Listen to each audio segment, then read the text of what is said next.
Bonjour à tous et bienvenue dans cette nouvelle vidéo de Vue.js et Laravel. Aujourd'hui, on va remplacer cette petite checkbox par un icône, donc comme ce qui se fait habituellement, c'est-à-dire un petit œil pour afficher le mot de passe et un petit œil barré pour désafficher le mot de passe. Pour les icônes, je vais utiliser la bibliothèque Zone d'Icônes qui possède les deux icônes dont j'ai besoin. Donc si on regarde les icônes et qu'on descend tout en bas, on a le View Hide ici et le View Show qui sont un petit œil et un petit œil barré. Donc j'ai déjà téléchargé tous les icônes de Zone d'Icônes et ils sont dans un dossier. Et je vais vous montrer une petite astuce avec Sublime Text. Vous pouvez ajouter un dossier à votre projet. Donc là par exemple j'ai mon Vue.js et Laravel et j'ai également mon dossier Zone d'Icônes à côté. Et dans ce dossier j'ai tous les icônes SVG. Alors qu'est-ce que ça permet de faire ça? Ça permet d'utiliser CTRL-P. Donc là dans n'importe quel endroit de mon code je peux faire CTRL-P pour rechercher un fichier. Et je peux du coup chercher View Show par exemple. Et là ça va me donner directement le Zone d'Icônes View Show SVG que je peux copier-coller dans mon code. Donc je vais le copier-coller à la place de l'input et je vais lui rajouter quelques classes Tailwind CSS pour le rendre un peu plus agréable à regarder.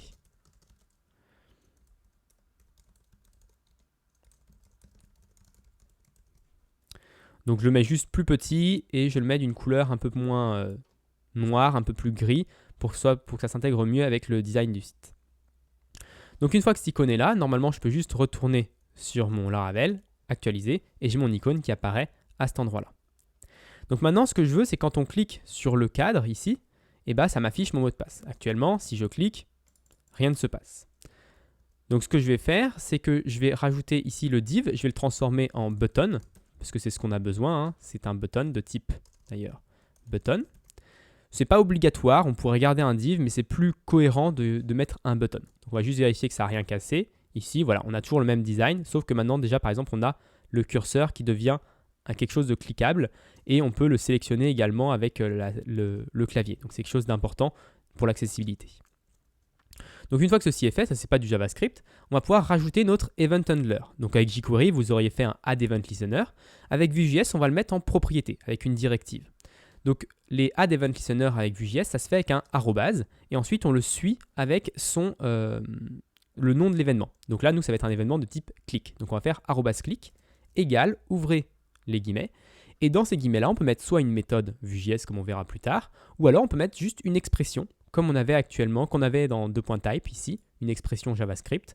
Donc on peut également mettre la même chose ici dans click. Donc qu'est-ce qu'on va faire quand on clique sur le bouton? Pour le moment, on va juste dire que la propriété show est égale à true. Donc là, ça va remplacer, ça va modifier la propriété show, et du coup, ça va modifier ensuite notre type de champ.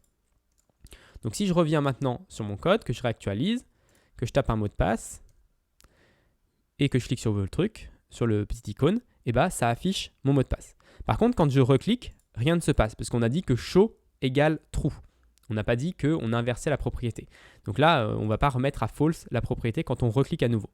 Donc ce que je vais faire, c'est que je vais mettre show égale pas true, mais je vais mettre show égale l'inverse de show. Comme ça, à chaque fois qu'on cliquera sur le bouton, on aura la propriété qui va changer, qui va passer de true à false, puis de false à true. Donc maintenant, si je reviens ici, que je réactualise, que je retape mon mot de passe et que je clique sur l'icône, ça affiche et quand je reclique, ça le désaffiche, ça le cache à nouveau. Donc là, je peux le faire autant de fois que je veux.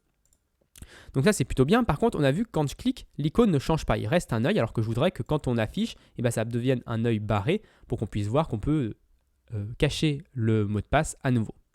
Donc pour faire ça, je vais récupérer mon deuxième icône qui s'appelle View Hide. Et je vais le copier-coller également à côté de mon SVG. Alors je vais copier-coller les classes Tailwind pour qu'il ait le même design que l'icône d'au-dessus. Et ensuite, on va pouvoir afficher soit l'un, soit l'autre. Parce que pour le moment, on affiche les deux icônes. Et moi, je veux afficher soit l'un en fonction de si le mot de passe est affiché ou pas. Donc ça, c'est notre icône cachée. Donc on veut pouvoir cacher l'icône quand on affiche le mot de passe. Donc comment on fait pour afficher ou désafficher un bloc en Vue.js? On utilise la directive v-show. Et cette directive, même chose, elle peut prendre une expression, une méthode, un peu n'importe quoi. Donc qu'est-ce qu'on va lui passer ici? On va lui dire v-show si show.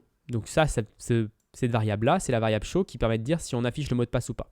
Donc on affiche l'icône œil caché si on affiche le mot de passe.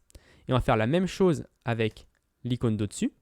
Sauf que dire vshow show, on va dire vshow inverse de show, c'est-à-dire si on n'affiche pas le mot de passe, on affiche l'œil normal.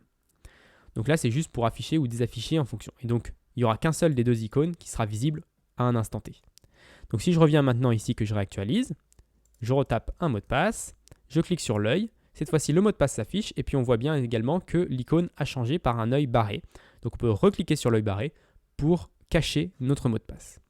Donc voilà pour cette vidéo, j'espère qu'elle vous a plu. Si elle vous a plu, n'hésitez pas à vous abonner à la chaîne et à la partager. Et moi je vous donne rendez-vous la semaine prochaine pour une autre vidéo de Vue.js et Laravel.